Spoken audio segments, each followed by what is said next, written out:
Intel is absolutely destroying AMD and Nvidia in benchmarks that are completely useless. So basically, people have been running benchmarks in the new Hogwarts Legacy game, and in some cases it shows Intel tripling the FPS of AMD's top GPU with their cheaper card, which some media has just displayed as a fact that Intel is just so good, including Intel itself. The problem is you are comparing a decently optimized Intel GPU to poorly optimized AMD and Nvidia GPUs. Not to mention literally using a single benchmark within a single new unoptimized game to prove your point. It's like if you had 3 people in a room and wanted to know which one of them is the smartest. So you gave them a quiz, but only one of them was able to actually study for the quiz. Doesn't make much sense. Unlike following the tech news. So don't get confused by the misinformation, because GPUs need to be compared to each other in multiple benchmarks for which all the cards are also optimized. So now we're just going to be taking a deep dive into why I actually wanted to make this video, which is because I just saw a bunch of articles that didn't make any sense, and I wasted like 10 minutes of my life actually reading them,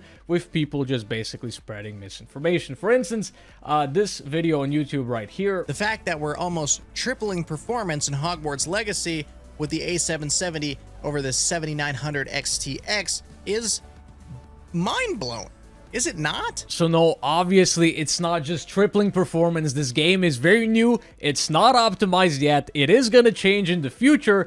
So even just saying things like that, even though it's technically true at the time, just doesn't make sense. Not to mention, it actually technically doesn't make sense at this point either. So, for instance, here's another article that very much misleads you because of this graph right here, because Tech Power Up did some early testing. So this is sort of the graph which all of this misinformation is based upon. However, if we actually go to the official Tech Power Up page, here we can find the graph.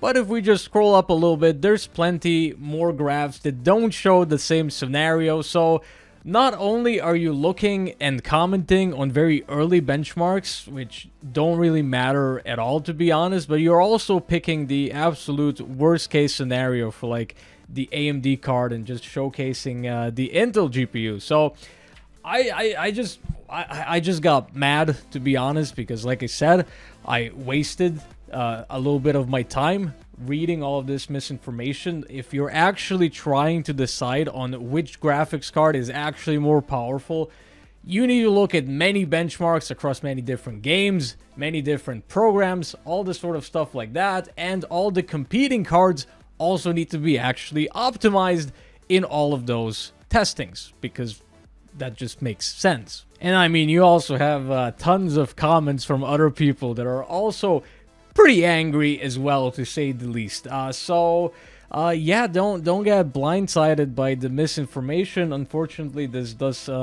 often happen, because the thing is, it either happens for 2 reasons. One, which is the most likely one, is just to farm some views, because this is a very shocking topic, even though it might not actually be true.